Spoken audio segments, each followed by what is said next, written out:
The galaxy had seen wars before. It had seen empires collapse, star systems sterilized, entire civilizations reduced to nothing more than faint radiation echoes drifting through the void. The conclave of 7 races had catalogued 214 extinction-level conflicts in the last 100,000 years. They had protocols. They had precedents. They had, above all, experience. What they did not have, what none of them had ever truly prepared for, was this. Commander Kale Veyron was dying. Not metaphorically. Not strategically.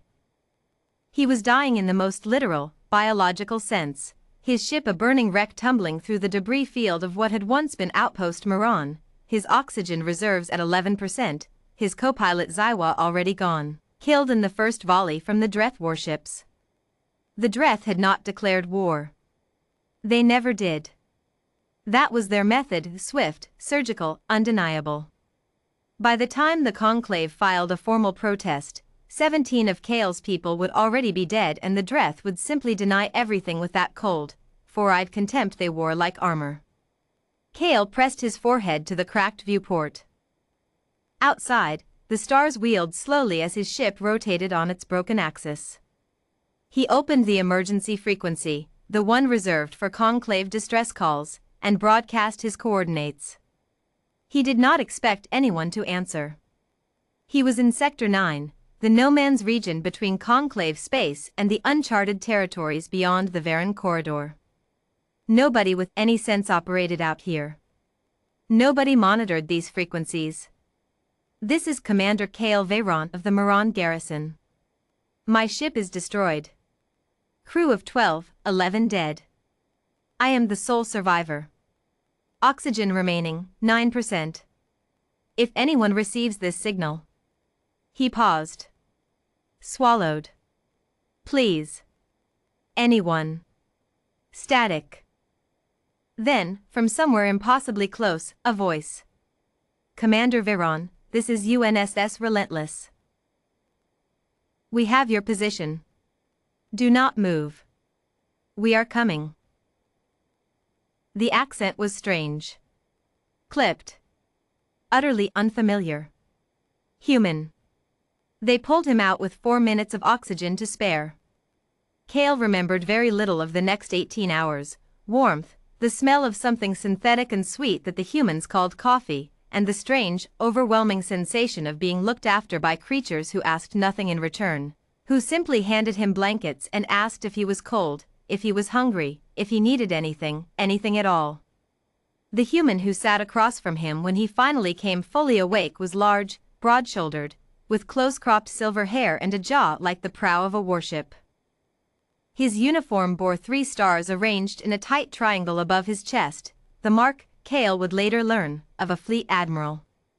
Admiral Ethan Cross, the man said, extending a hand. Kale stared at it for a moment before remembering. Handshake, a human greeting ritual, physical contact as signal of non-aggression and goodwill. He took the hand. Cross shook it firmly. You're safe. My ship, my crew, my responsibility. How are you feeling? I am. Kale searched for the word. Alive. Which I did not expect to be. Cross smiled, just briefly, and it didn't quite reach his eyes. His eyes were doing something else, cataloging, assessing, the way a predator's eyes moved even when the predator was being perfectly polite. Tell me what happened, he said. So Kale told him. The Dreth ambush. The silence from Conclave High Command. The 11 dead. He spoke steadily, professionally, the way an officer was trained to report. When he finished, the room was very quiet. The Dreth hit a garrison post, Cross said slowly. Unprovoked. Killed 11 of your people. Yes. And the Conclave's response? Kale felt something that might have been shame, or might have been rage, the distinction had blurred somewhere in the debris field. There will be a formal inquiry. In 6 to 8 standard months. Then a protest filing. Then a summit, if the Dreth agree to attend. This is the process. Cross was quiet for a very long moment. "That's your process," he said at last, and his voice had changed in a way Cale couldn't quite name. Quieter. Flatter. More dangerous. Not ours. What happened next moved so fast that the Conclave's historians would spend decades arguing about the exact sequence of events. Within 6 hours of Cale's rescue, Admiral Cross had filed an incident report with UNSS Command on Earth. Within 9 hours, Earth's Joint Security Council had convened an emergency session. Within 12 hours, a communication had been transmitted to the Dreth Collective, not through diplomatic channels, not with the careful, hedged language of the Conclave's endless protocols, but direct, clear, and utterly without ambiguity. "You attacked a vessel operating in the protection radius of a human naval asset. You killed 11 sapient beings. One survivor was recovered by Admiral Ethan Cross of the United Nations starship Relentless. Under the Treaty of New Geneva, any act of aggression against persons under human protection constitutes an act of aggression against Earth. You have 72 hours to present your commanders for tribunal. If you do not, we will come and collect them ourselves." UNSS Fleet Command, Terra. The Conclave read the message and immediately convened an emergency council of their own. Representatives from all 7 races crowded into the chamber on Telos Station, voices overlapping in 17 languages. "The humans can't be serious. The Dreth Collective has 40 warships in this sector alone. Earth has, 100 vessels. They cannot sustain a war." Ambassador Haight Oven of the Sarati, oldest race on the council, careful, measured, for centuries of diplomatic experience behind her, raised one slender hand for silence. "You are asking the wrong question," she said. The chamber quieted. "You are asking if the humans can fight the Dreth. That is irrelevant." She folded her long fingers together. "The question you should be asking is whether the humans understand that they shouldn't. And I have been watching them for 30 years. She paused.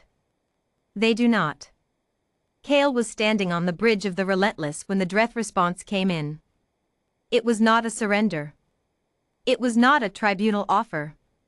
It was, characteristically, a threat. 17 Dreth warships dropping out of Darkfold 30,000 kilometers off the Relentless bow, their weapons charged, their hull lights cycling through the deep crimson that meant final warning. He watched Admiral Cross study the tactical display. Cross was quiet for 4 seconds. Cale counted. Then Cross looked at his tactical officer, a young woman named Lieutenant Priya Anand, small and sharp-eyed with hands that moved over her console like a musician's.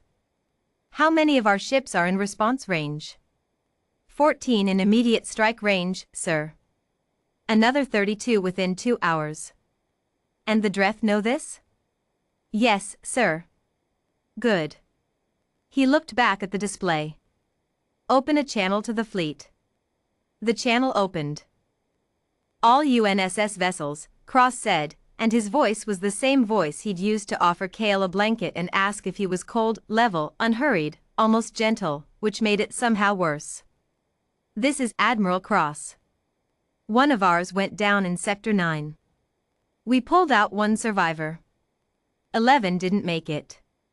The people responsible are in front of us right now, and they believe that number doesn't matter." He paused for a breath. "Show them it does." The Relentless lurched forward. Behind it, 14 human warships fell into formation. The battle lasted 3 hours and 47 minutes. The Dreth, to their credit, fought with the ferocity their reputation promised. They were experienced, disciplined, and absolutely ruthless. They had never fought humans before. What they discovered, what the Conclave observers watching the engagement from a safe distance discovered, watching with a mixture of awe and something approaching terror, was that human warships did not fight to establish dominance and wait for surrender. They did not follow the Conclave's standard engagement doctrine of controlled escalation and off-ramp preservation. Human warships pressed. They absorbed damage and pressed. They lost 2 ships and pressed. They took casualties and pressed, as though the losses made them angrier rather than more cautious, as though every hit redoubled something in them rather than diminishing it. When the last Dreth vessel attempted to darkfold out, 2 UNSS ships followed it through. Both came back. The Dreth ship did not. In the aftermath, as the debris cooled and damage reports filtered in, Cale found Admiral Cross at the viewport again, looking out at the field. "You lost people," Cale said quietly. "Yes. I'm sorry." Cross nodded, slowly. "So am I." A long silence. "Why?" Cale asked at last. "We are not your people. Our conclave never helped you. You had no obligation. You were under our protection." Cross turned to look at him, and his eyes were very steady. "That's enough." Cale stood beside the human admiral for a long moment, looking out at the stars. He thought of the 11 dead at Outpost Moran. He thought of the 6 standard months the conclave would have spent drafting a formal inquiry. He thought of 4 minutes of oxygen. "The conclave," he said carefully, "will want to discuss the implications of this action. I expect they will. They will say you have destabilized the Dreth negotiation framework. That you have opened an escalation pathway. That proper channels?" "Commander." Cross's voice was quiet. "Final. One of yours was dying alone in the dark and called for help. We came." He looked back at the stars. "The rest is just paperwork." Somewhere on Telos Station, Ambassador Haydoven closed the tactical feed she'd been watching and sat for a very long time in silence. Then she opened a new channel.